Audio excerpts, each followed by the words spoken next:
Moving on to the filtering logic, so on the playlist page we have a list of playlists, and now we're going to make this search work so that we will be able to filter playlists by title. We need to find the component responsible for rendering this input field. In the Vue DevTools, let's take a look at the component tree, and there it is. This component is called appInput. Let's open up this component in the editor, and the first thing we're gonna do in here is defining the model by using define model macro, which we will bind to this input field by using vModel directive.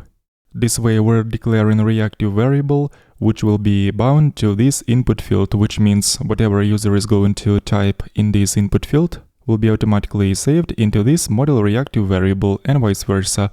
Whenever we're gonna modify this variable, this change will be reflected in the input field.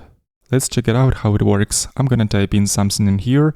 Let's take a look in the Vue DevTools, and right here we can see this value that we have just entered. By the way, if we modify this value from within Vue DevTools, it will be also reflected in the input field. But since this appInput component is a general use component, it will not be a good idea to put filtering logic directly in this component. So let's find the closest pairing component which is directly related to filtering logic, and that is playlist filters component. I'm going to open up this component in the editor, and in here add script tag and declare model by using the same macro define model. And we will make it so that this model will be synced with whatever value user will type in the input field. But the appInput component is not directly used within this component, it is located within appFormField component right here. But just because we are already disabling default inheritance of attributes within this appFormField component, and instead inheriting all attributes by this appInput component by using the bind directive and specifying $address variable, it allows us to do the following thing from within pairing component. I'm going to specify the model directive on this component and use our model declared above.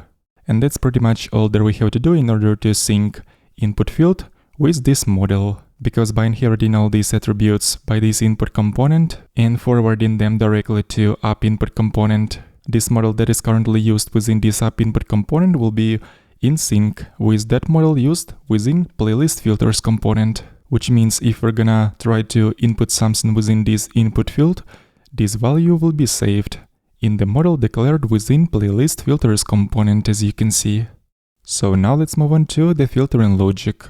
All the playlist cards are located within playlist grid component, which is not direct child of playlist filters component. So what I like to do right now is to declare reactive variable within playlists store that we will later bind to the input field, so that query user will type in the input field will be available from within any component, because it will be located within playlists store.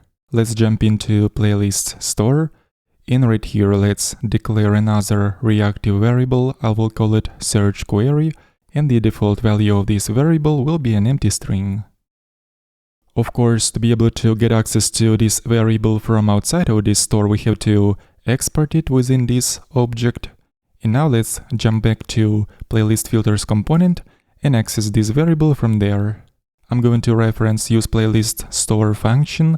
Nuxt automatically imports this function, so we don't have to import it specifically, and save the store into playlist store constant. And now we will basically bind that search query reactive variable to the input field. So right here I'm going to reference that variable directly from the store. Let's see how that works. And we are expecting to see the value that user enters in this input field inside the search query variable, which is located in the playlists store. As I start typing, you may see on the right how the value of the search query variable is getting updated. And now we'll focus on the filtering logic. First of all, let's open up that component which contains all the playlist cards. It is called playlist grid component. I'm gonna open it up. And right here, instead of getting just playlists from the store, I'm going to get the full store and reference filtered playlists variable. In that place where we are looping over all the playlists and rendering playlist cards. And the reason I'm referencing filtering playlists instead of just playlists is because we have to show only the filtered playlists. And this filtered playlists variable will be a computed property that we are about to declare within playlist store. So let's jump back to the playlist store. And right under this search query, I'm going to declare a new computed property with the name filtered playlists. Let's use computed function to declare this property and define the logic for it. So we have to filter all the playlists. All playlists are contained within playlists reactive variable. So right here, we're gonna apply a filter into this playlist array. And on each loop iteration, we're gonna filter out playlists based on the search query that will be entered by the user in the input field. We're gonna filter out those playlists by the title, and to make this search case insensitive, I'm also going to use toLowerCase method to make all letters in the title lowercase. And then we're gonna call includes method to check whether that search query that will be entered by the user in the input field is contained within the title of the particular playlist that we are currently checking. And if so, this playlist becomes a part of filtered playlist computed property.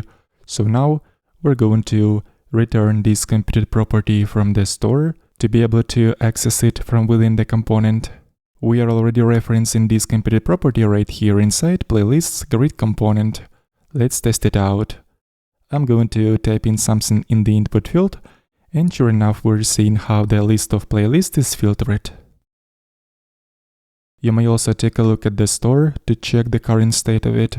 For example, currently I have only one playlist that is shown on the page. That is because filtered playlists array contains only one element, that playlist. We just have to fix this styling issue, which makes playlist card stretch full height. To fix it, we just have to assign one more class to the wrapper of both components, playlist filters and playlist grid. And just because this parent is already a CSS grid, we can assign items start class, which will basically prevent all child elements of this grid from stretching. And now, as you can see, this playlist card looks great, but there is one more CSS issue, and that is we are missing vertical spacing between tags within playlist cards. First of all, let's find out which component is responsible for rendering playlist card. In the Vue DevTools, we can see that component name is playlist grid item. Let's take a look at this component in the editor. So down here, I'm gonna find that part which renders text. It is this UL element.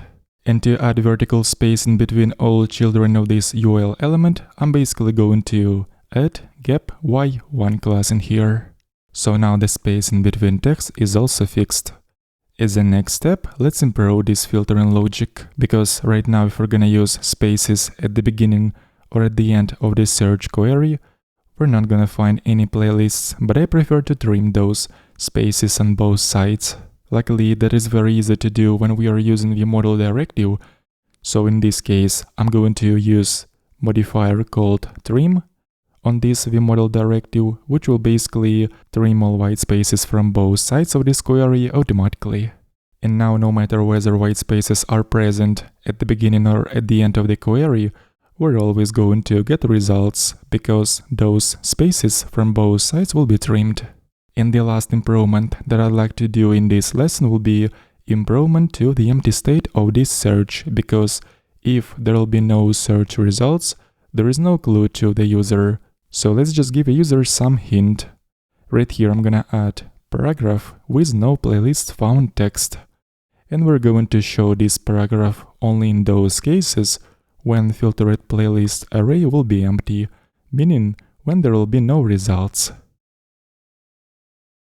Just to make this paragraph cover all available space within the grid, I'm gonna use callSpan full class. Then we'll center the text within this paragraph by using text center class.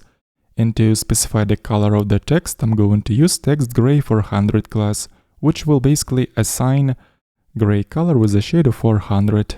And by the way, callSpan full class adds the following CSS property, which makes this column in the grid stretch to cover all available space within the grid. Let's do one final test to make sure when there will be no results, we're going to see that placeholder text. No playlists found, just like we expect. The link to the repository of this project will be in the video description.